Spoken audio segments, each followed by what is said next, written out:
Day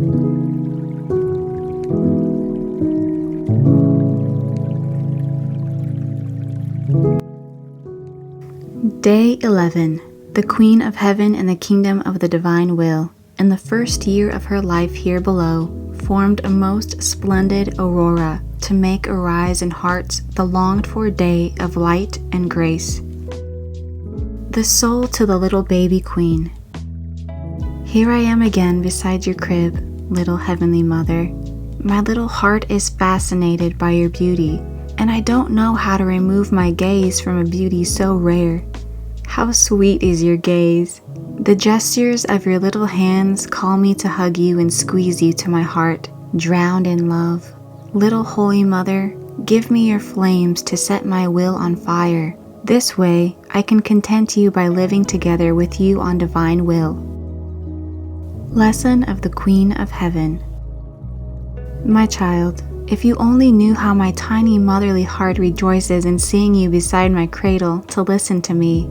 I feel myself to be truly queen and mother, because having you near, I am not a sterile mother, nor a queen without people, but I have my dear child who loves me so much and who wants me to fulfill the office of mother and queen to her. Therefore, you are the bearer of joy to your mother, much more that you climb into my lap to be taught by me to live in the kingdom of the divine will. To have a child who wants to live together with me in the kingdom, so holy, is for your mother the glory, the honor, the greatest feast. So pay attention to me, my dear child, and I will continue to narrate to you the marvels of my birth.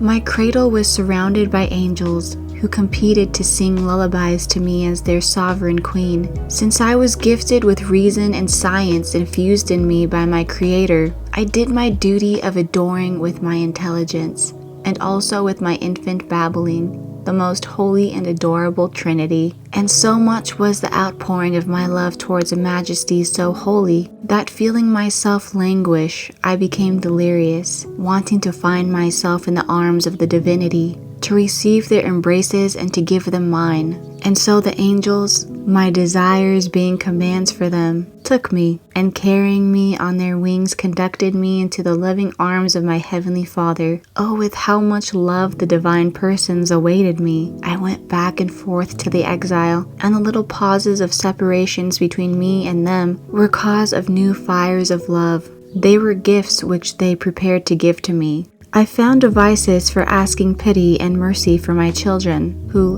living in exile, were under the scourge of divine justice, and dissolving entirely in love. I said to them, Adorable Trinity, I feel happy. I feel myself queen, nor do I know what unhappiness or slavery might be. Indeed, by your volition, which reigns in me, I have such and so many joys, happiness, that as tiny as I am, I cannot embrace them all. But in so much happiness, there is a vein of intense bitterness within my little heart. In it, I feel my unhappy children, slaves of their rebellious wills. Pity, Holy Father, pity.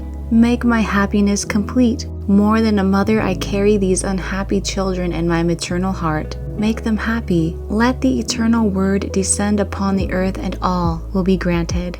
And I will not descend from your paternal knees if you do not give me the rescript of grace in a manner that I can bring my children the glad tidings of their redemption. The divinity was moved by my prayers, and overwhelming me with new gifts, the divine person said to me, Return to the exile and continue your prayers. Extend the kingdom of our will in all your acts, and in its time it will content you. But they did not tell me either when or where he would descend, and so I departed from heaven only to fulfill the divine will. This was for me the most heroic sacrifice, but I did it voluntarily, so that it alone would have full dominion over me. Now listen to me, my child. How much your soul cost me, ever to embittering for me the immense sea of my joys and happiness. Each time that you do your will, it makes you a slave, and you feel your unhappiness. And I, your mother, feel in my heart the unhappiness of my child. Oh, how sorrowful it is to have unhappy children. You must take to heart doing the divine will, seeing that I went so far as to leave heaven, so that my will might not have life in me. Now, my child, continue to listen to me. The first duty in all your acts is to adore your Creator, to know Him and to love Him. This places you into the order of creation, and you come to recognize Him who created you. This is the most holy duty of every creature, to recognize its origin. Now, you must know that my leaving heaven to descend, to pray, formed the aurora around me, which expanding throughout all the world, encircled the hearts of my children, to make the aurora arise at dawn, to make shine the serene day of the appearance of the divine word upon the earth. The soul to the Heavenly Mother.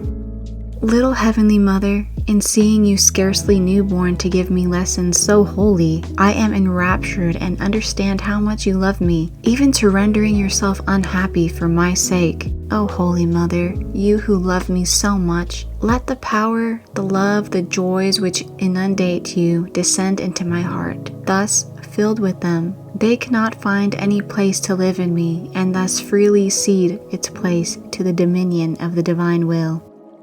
Little Flower of the Day.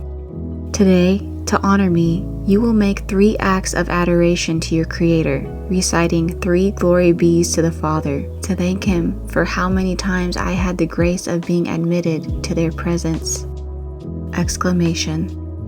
Heavenly Mother, make the aurora of the divine will arise in my soul.